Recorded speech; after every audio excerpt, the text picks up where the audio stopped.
Assalamualaikum warahmatullahi wabarakatuh. Kembali lagi bersama kita di channel Pangeran Cahaya.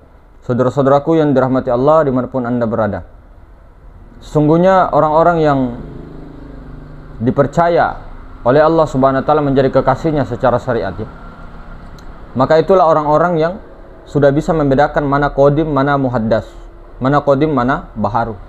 Itulah orang-orang yang bisa dikatakan orang-orang yang duduk di dalam amal dan ilmu ma'rifat. Bukan hanya kepada ilmu, bukan ahlul kitab, bukan ahli membaca, bukan ahlul kalam, tapi ahli ma'rifah, amal ma'rifat, praktek tajalli sempurna kedudukan ma'rifatullah, kedudukannya. Jadi di sini tidak hanya bermakrifat saja, tidak hanya bersyariat saja, tapi dia berakidah, berhakikat, dan dia bertasawuf. Ada juga orang bersyariat tidak berhakikat, orang berhakikat tidak bersyariat. Ada orang bermakrifat tidak bersyariat, ada orang bermakrifat dia bersyariat, tidak bertasawuf, thariqah. Ada juga orang berhakikat, dia tidak bermakrifat, dia tidak bersyariat. Ada juga orang berthariqah hanya dengan syariat. Jadi keempat-empatnya itu satu komponen. Maka hadirin semulakan, kecuali seseorang itu menafikan dirinya, mengisbatkan kepada Allah hingga betul-betul habis dirinya sehingga ke makom fana, maka tidak ada lagi dirinya, perasaan dirinya, yang ada hanya Allah, la maujudun bihaqqillah, maka itu hakikatnya sah-sah saja. Maka tidak ada lagi makhluk dalam pandangan sirnya, tidak ada lagi dia melihat tentang makhluk-makhluk itu. Bukan fokusnya ke situ, langsung kepada Allah Subhanahu wa Ta'ala, wujud kepada Allah, bukan wujud majazi yang dia pandang. Jadi di dalam pandangan hakikat sirnya, ma'rifatnya, sirnya, rahasianya, maka tidak ada yang wujud selain daripada Allah Ta'ala.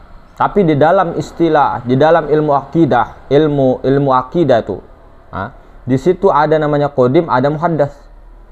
Maka di dalam 20 sifat wajib bagi Allah itu, apa itu? Qadim ka muhaddas ka 20 sifat itu qadim.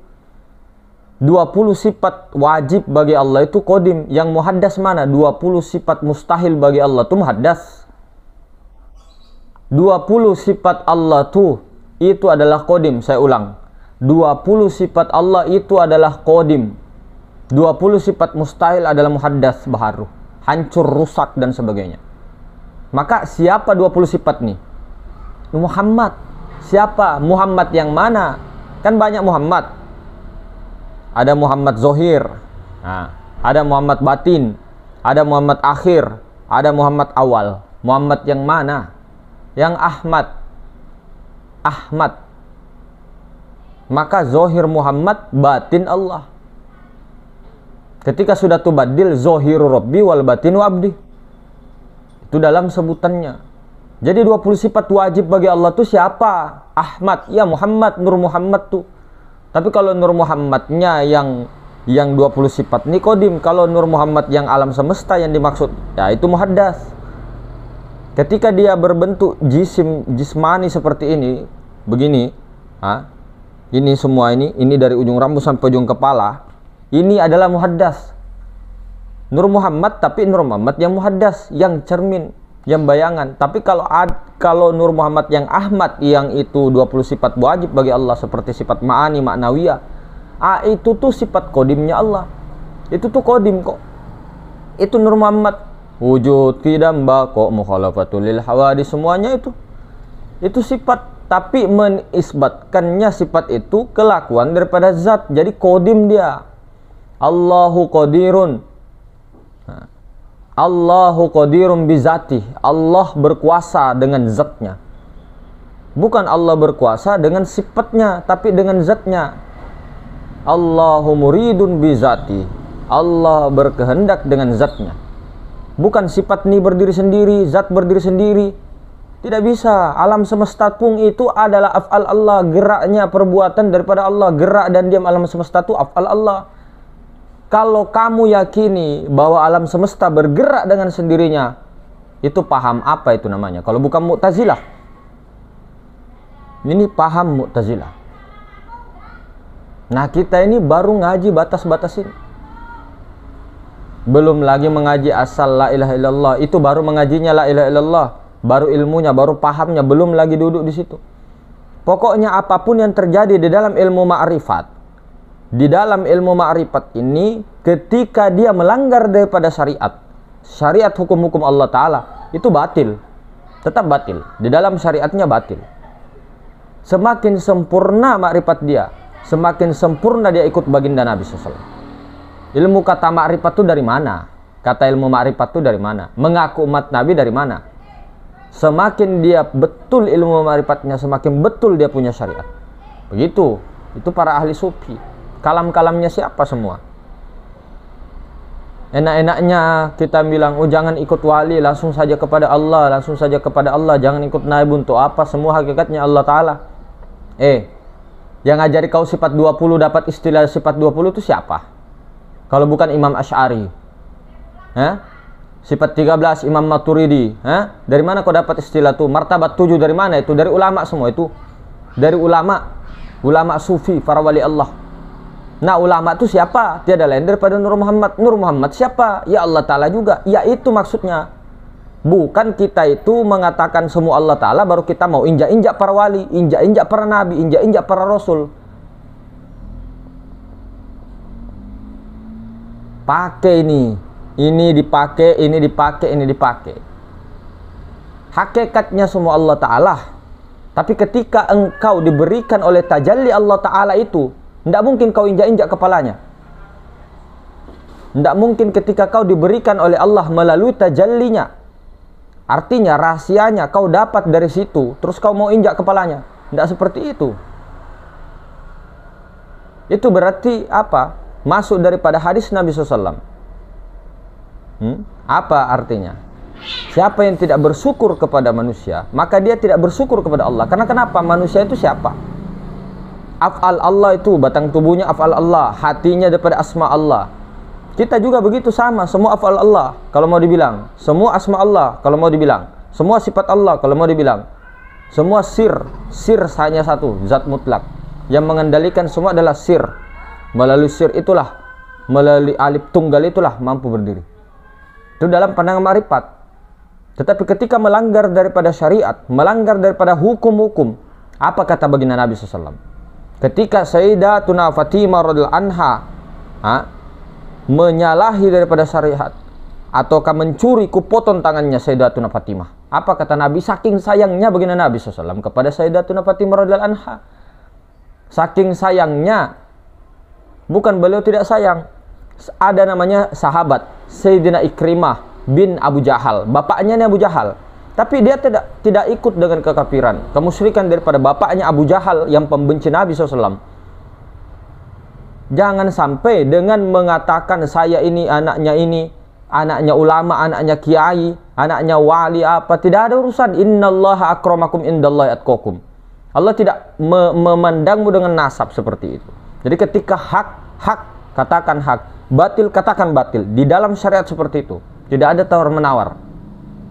Nah, itu di dalam ilmu syariat. Di dalam hakikat jangan ada kebencian, keirian, dengki pun satu kepada makhluk Allah.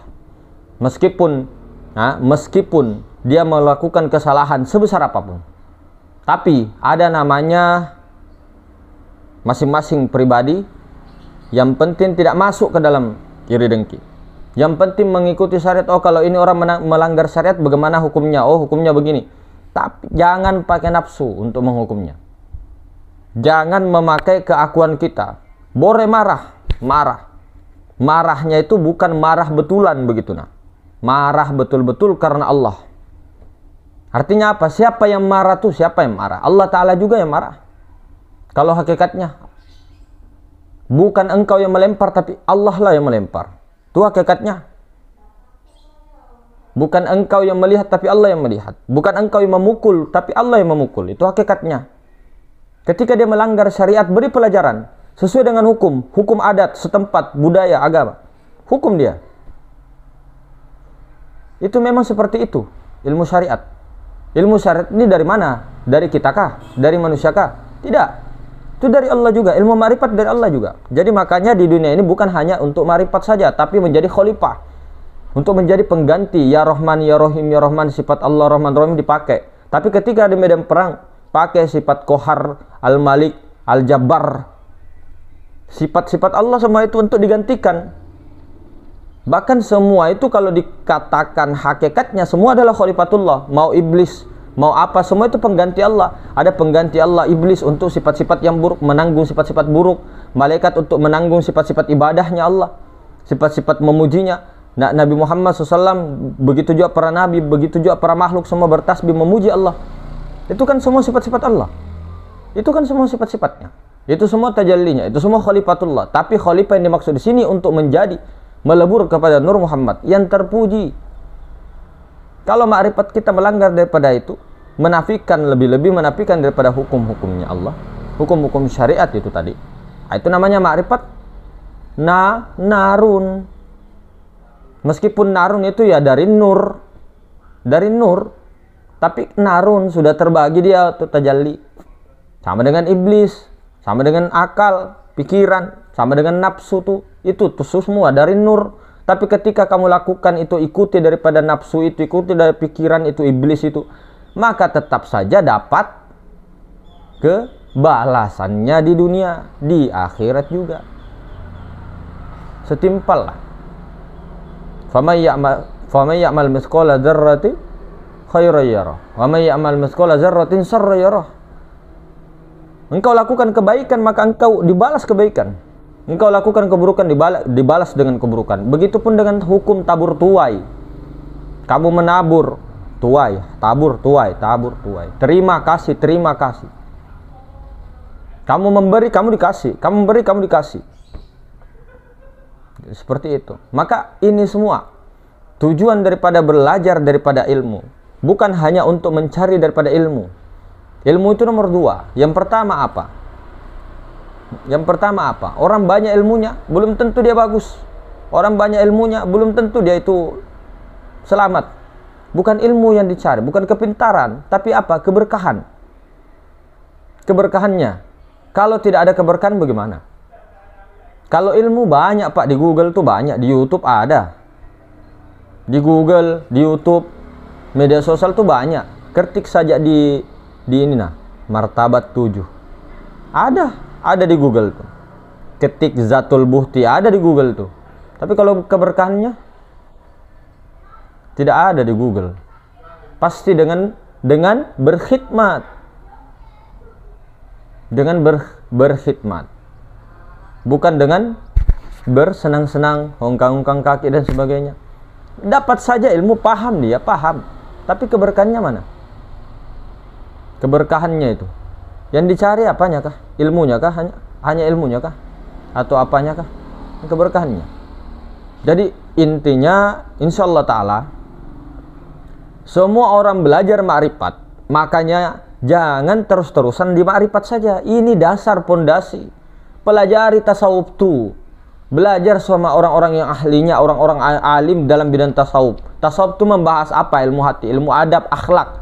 Bagaimana adab kita terhadap hewan, bagaimana adab kita terhadap sesama, bagaimana itu semua tuh makhluk, memang makhluk, tapi hakikatnya Allah Ta'ala. Orang kok sudah belajar makrifat semua, meskipun makhluk yang dipandang, meskipun tunduk-tunduk sama makhluk, tapi dia tidak tunduk kepada makhluknya. Puji kodim, baji kodim. Dia memuji ini temannya, menyanjung temannya. Tapi orang yang sudah di makrifat memuji begitu, puji kodim, baji kodim. Dia dipuji tidak terkesan, dihina juga tidak terkesan. Tapi bukan berarti ketika hakikat semua ini yang bahaya, pahamnya nanti jadi jabariyah. Maka harus ada tasawuf untuk membentengi daripada ilmu makrifat ini. Makanya kenapa makrifat dulu, baru ke tasawuf nanti. Jangan terakhir baru ditinggalkan, zikir-zikirnya semua ditinggalkan, amalannya ditinggalkan semua, baru hanya makrifat saja, tidak mau lagi bersyariat, tidak mau lagi bertoriko, tidak mau lagi berhakikat, makrifat terus saja. Akhirnya sudah merasa dijamin. Nah ini yang membuat tatanan-tatanan masyarakat seluruh Nusantara kah di dunia kayak menjadi kacau secara syariat. Nah, akhirnya apa? Masuklah fitnah-fitnah di sini di dalam negara Nusantara ataupun di Malaysia ataupun di Brunei ataupun di mana-mana deh. Di mana-mana kekacauan. Akhirnya apa? Alam semesta secara syariatnya ya, alam semesta goyang, gempa bumi, banjir melanda dan sebagainya. Karena banyaknya ulama-ulama su. Kita juga su perbuatannya. Ya, menilai sesuatu itu harus daripada betul-betul menyelidikinya dengan baik. Betulkah tidak? Betulkah tidak?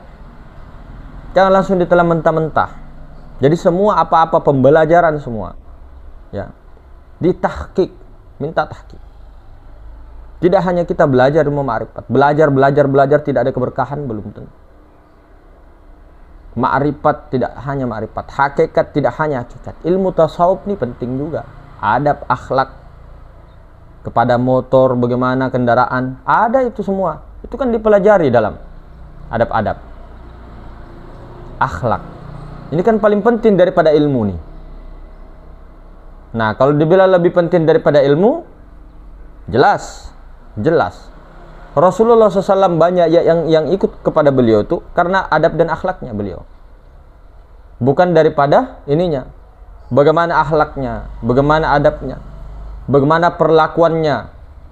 Nah, kepada orang-orang, Rasulullah itu ketika orang-orang yang lembut tuh bagus, ketika ininya bagus. Sayyidina Umar pun begitu.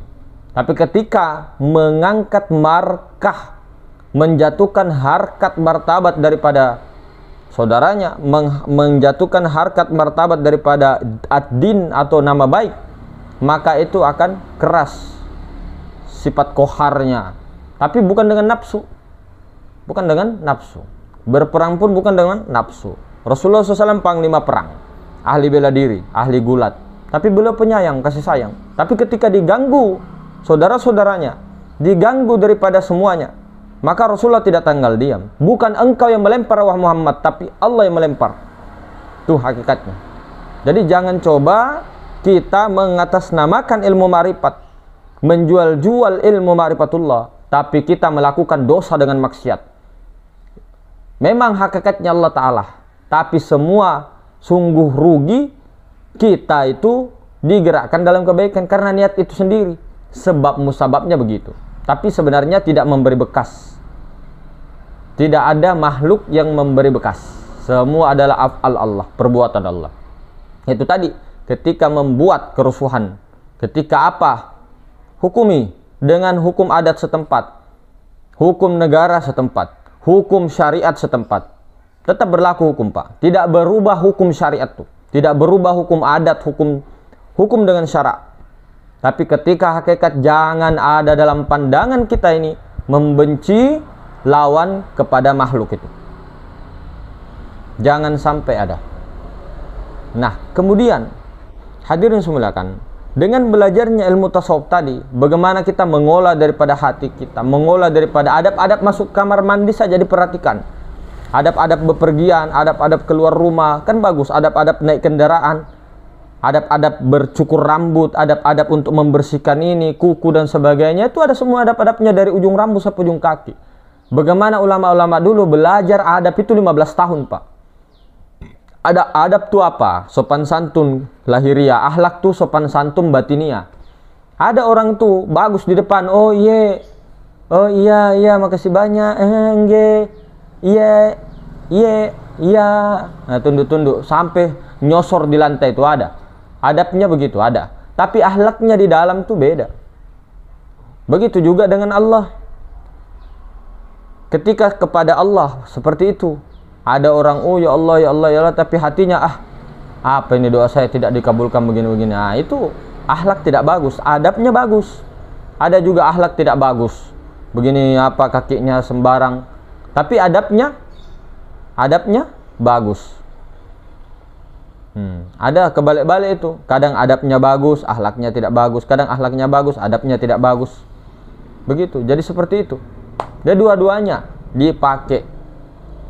Nah, tentunya saja belajar. Tapi secara itu tadi, tidak hanya kita itu menyadari hanya ma'rifat saja. Keliru kita, Pak, kalau itu terus. Syariat inilah makombako yang sebenarnya. Ketika sudah ma'rifat, hakikat, belajar akidah kan, akidah, ma'rifat, tasawuf, baru ke syariat. Maka setelah itu ma'rifat apa semua, setelah itu apa? Ikuti Rasulullah. Kalau tidak apa? Cerita saja. Kasihan kita, kasihan. mulai dari sejak dulu makrifatnya jauh, ilmu-ilmu ini belum duduk pula, belum bersyariat, tidak ikut Rasulullah SAW. Katanya kita mengakui umat Nabi ini kepada diri saja deh, bukan kepada orang, tidak lagi kepada orang, tidak kepada orang kita kepada diri saja. Bagaimana kita ini uswatun khasanah Nabi Muhammad SAW yang diikuti. Nah, bukan hanya etikat ikut-ikutan saja dengan ikut taklid buta, tidak. Tapi kita betul-betul ada petunjuk-petunjuk melalui ulama-ulama warasatul anbiya, melalui tabi'in ke sahabat, ke baginda Nabi.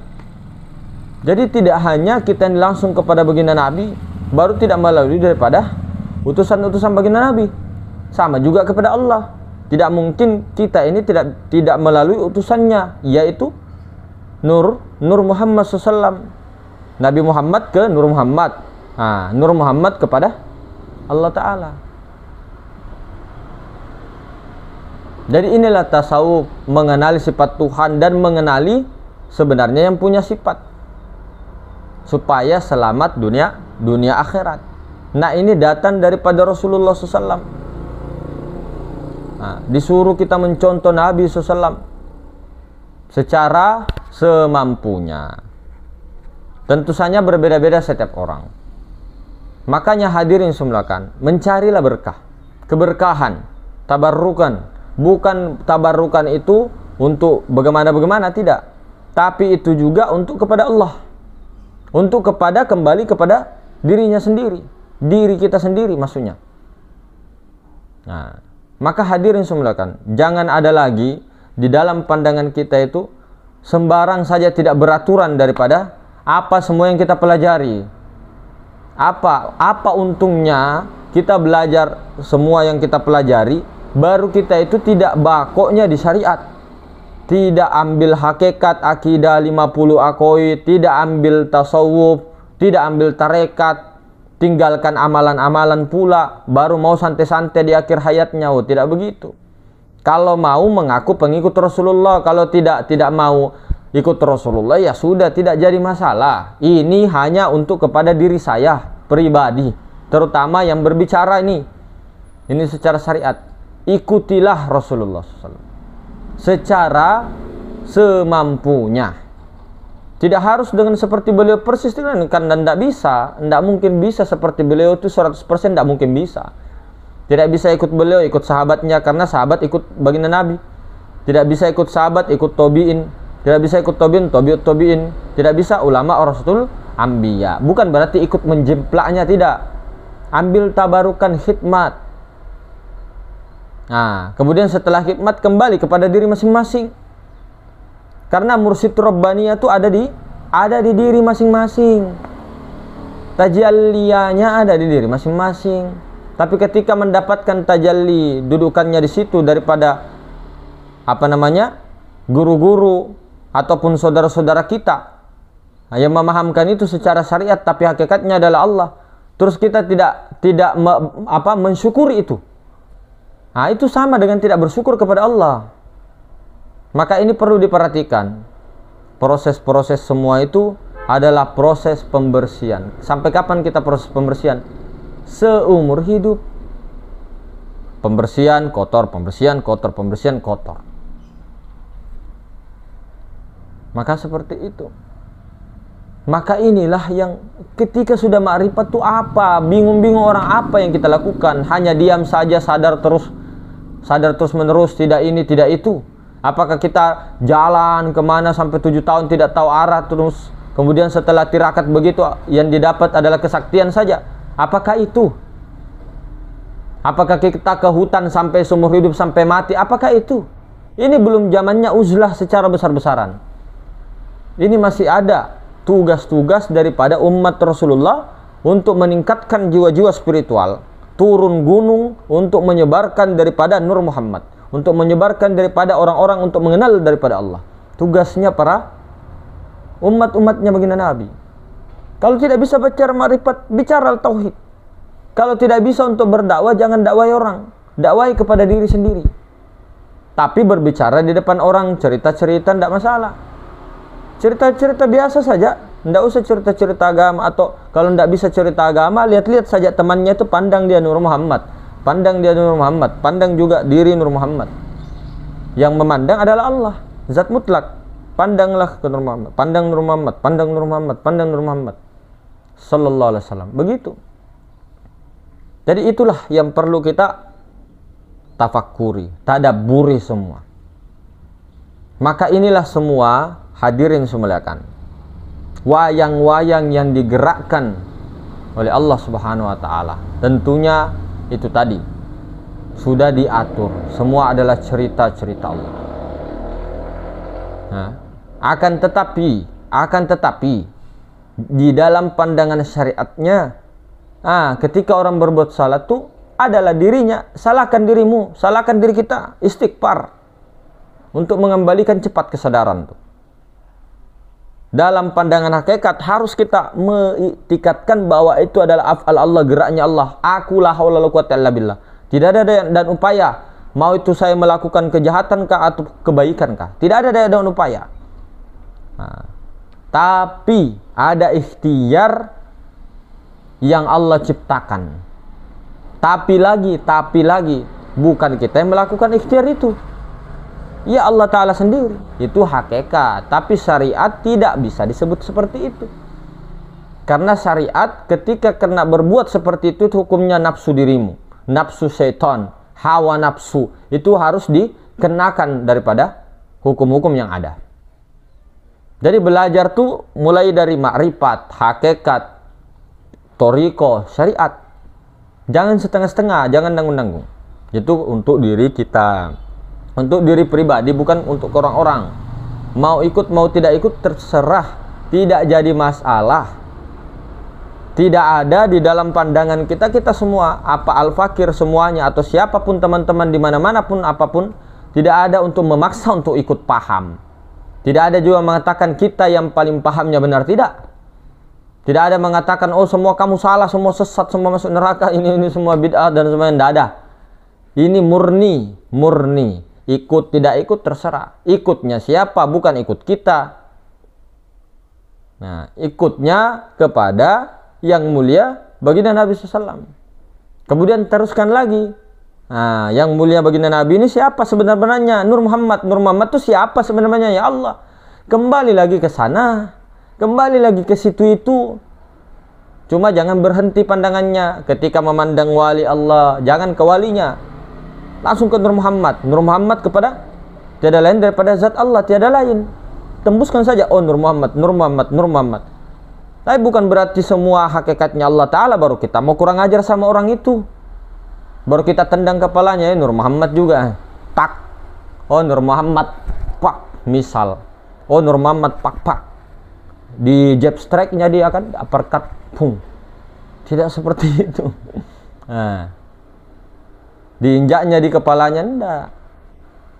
Oh berarti kalau ada yang kerja sebagai pengawas di lapangan atau apa segala macam, atau ada begal dan sebagainya, tidak boleh. Dan oh jelas boleh lah. Apa hukumnya ketika kita membela diri? Ketika kita membela diri, misal membela diri itu bukan berarti kita menzolimi dia, minimal menangkisnya, ataupun tidak lari atau terus melapor, itu kan termasuk bela diri. Laporlah sama polisi kalau ada begal, lapor dia, kena hukum dia. Nah baru di penjara dihukumi sesuai dengan apa-apa yang dilakukannya. Sama dengan hukum-hukum Islam di zaman Rasulullah SAW. Nah, dicambuknya ketika berzina tuh, dicambuknya, dirajamnya, dilempari batu sampai mati. Ada yang kejam kalau kita melanggar, tapi kalau tidak ya tidak. Itu kan untuk membuat apa? Shock terapi sebenarnya, untuk membuat dia jerah. Bukan dianya yang diterapi, nafsunya itu, supaya takut untuk mengulangi laginya kedua kalinya. Mudah-mudahan bukan tobat sambal. Nah seperti itu. Jadi hadirin semuliakan, itu tadi pintar-pintarlah dalam memilah ilmu ma'rifat, hakikat, syariat, toriko. Jangan terlalu mudah mengambil kesimpulan dengan apa yang kita pelajari semuanya. Jangan terlalu puas dengan apa yang kita pelajari, saudara-saudara. Karena kita semua masih belajar. Kita betul-betul kita leburkan terus kepada penyaksian itu. Tidak boleh ada penyaksian lain selain daripada Allah. Itu saja. Tapi ketika ada berbuat curang dan sebagainya, adili. Allah itu al-adlu. Allah itu maha adil. Hakim yang seadil-adilnya. Itu Allah. Tidak boleh membiarkan kemaksiatan. Kemungkaran itu tidak boleh. Bukan berarti kita, ada orang salah ini langsung pukulin. Tidak begitu. Lapor ke polisi. Adili, kasih tahu bagus-bagusnya. Tapi dalam pandangan hakikat, Nur Muhammad. Tidak boleh kita itu benci sama dia. Tidak boleh kita itu, misal kita memarahinya dengan nafsu kita sendiri karena kita marah, punya masalah dengan, tidak boleh. Boleh ngeprank, boleh sekali, supaya untuk shock terapi, efek jerah. Tuh. Nah, tapi itu tadi hakikatnya af'al Allah, asma Allah, sifat Allah, kelakuan daripada zat. Tapi jangan dizohirkan. Nah, ketika orang ditegur begitu terus ngomong, saya af'al Allah ini, kenapa kamu tegur saya? Lah, kita juga af'al Allah, sama-sama af'al Allah dong. Jangan marah. Kalau yang satunya tugasnya sebagai pandawa, yang satunya tugasnya sebagai rahwana. Kalau kita misal si rahwana, kita mau ditangkap sama pandawa atau kita mau dihakimi sama pandawa, ya jangan marah dong kita sebagai rahwana. Kita melakukan kesalahan rahwana, ini pandawa satunya, jangan marah kalau mau diadili. Siap-siap aja, berani berbuat, berani bertanggung jawab. Jangan marah, saya ini hafal Allah. Pandawa itu hafal Allah juga. Kita rahwana, pandawa juga hafal Allah juga. Dia tugasnya untuk menangkap kita. Kita tugasnya untuk lari, ya sama-sama. Disitulah dilihat yang mana hafal Allah yang menang. Takdirnya di situ yang mana. Tapi dalam pandangan jangan pernah ada satupun manusia, satupun siapapun orangnya, mau bagaimanapun keburukannya, apapun yang dilakukan, jangan pernah benci. Satu saja manusia. Tidak akan ada tauhid kita sempurna kalau seperti itu. Ikhlaskan semuanya, relakan semuanya, ridhokan semuanya. Tapi di dalam syariat ketika melanggar hukum, adili. Itu saja. Lebih dan kurangnya dimaafkan saudara-saudara. Sempurnakanlah untuk semuanya 4 kedudukan ini. 1 komponen. Seperti mana di zaman baginda Nabi SAW dengan para sahabat. Dengan sahabat-sahabatnya yang 124.000 orang yang sangat luar biasa dahsyatnya. Jadi seperti itu saudara. Assalamualaikum warahmatullahi wabarakatuh.